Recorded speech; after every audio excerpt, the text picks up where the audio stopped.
Hello friends, welcome to Chandra's kitchen. இன்றைக்கி நம்ம என்ன செய்ய போகிறோம்னு பார்த்திங்கன்னா, நம்ம எல்லாேருக்கும் பிடிச்ச புளி சாதத்தை செய்ய போகிறோம். வாங்க எப்படி செய்கிறதுன்னு பார்க்கலாம்.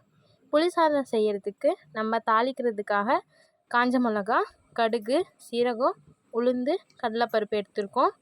இப்போது எண்ணெய் காஞ்சதும் கடுகு, சீரகம் போட்டுக்கலாம். ரெண்டும் நல்லா பொரிஞ்சு வந்தோடனையும் நம்ம காஞ்ச மிளகா சேர்த்துக்கிறோம்.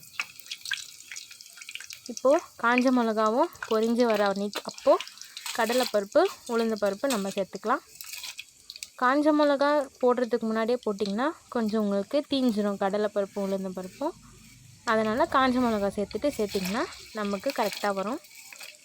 இப்போது கடலைப்பருப்பும் உளுந்து பருப்பும் கலர் சேஞ்ச் ஆகி வர வரைக்கும் நம்ம வதக்கிக்கலாம்.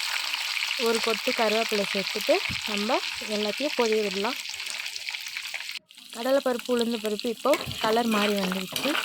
இந்த டைமில் நம்ம நல்லா கலந்து விட்டுட்டு தேவையான அளவு புளி எடுத்து நம்ம இப்போது கரைச்சிக்கலாம். புளி ஒரு எலுமிச்சைப்பழ சைஸ் எடுத்திங்கன்னா போதும். இப்போது புளியை நம்ம கரைச்சிக்கலாம். புளியை கரைச்சதும் நம்ம அந்த தாளிப்பில் சேர்த்துடலாம். கொஞ்சம் கொஞ்சமாக சேருங்க. ஸ்டவ்வை நம்ம லோ ஃப்ளேமில் வச்சுக்கலாம், இல்லைன்னா இன்னும் மேலே தெளிக்கும். இப்போது கொஞ்சம் கொஞ்சமாக சேர்த்துட்டு நம்ம அதை கொதிக்க விடணும். இப்போது மிச்சம் இருக்க புளி தண்ணியை நம்ம சேர்த்துக்கலாம்.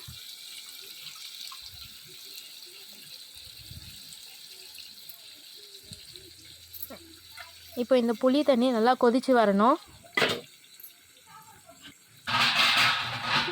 இப்போ நம்ம 1/4 டேபிள் ஸ்பூன் மஞ்சள் தூள் சேர்த்துக்கலாம். இப்போது நம்ம கொஞ்சமாக பெருங்காயம் சேர்த்துக்கலாம்.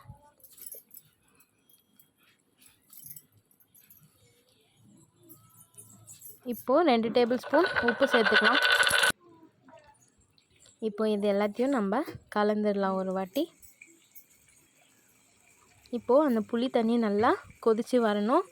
கொதித்து நமக்கு சுண்டனோடனையும் ஒரு கன்சிஸ்டன்சிக்கு எண்ணெய் எல்லாம் மேலே தெரிஞ்சு அழகாக நிற்கும்.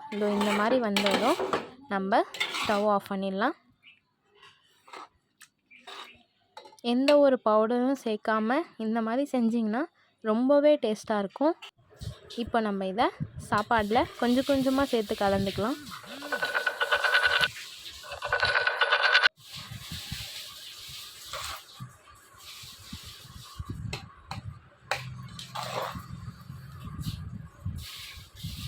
இப்போ நம்ம இன்னும் கொஞ்சம் சேர்த்து கலந்துக்கலாம்.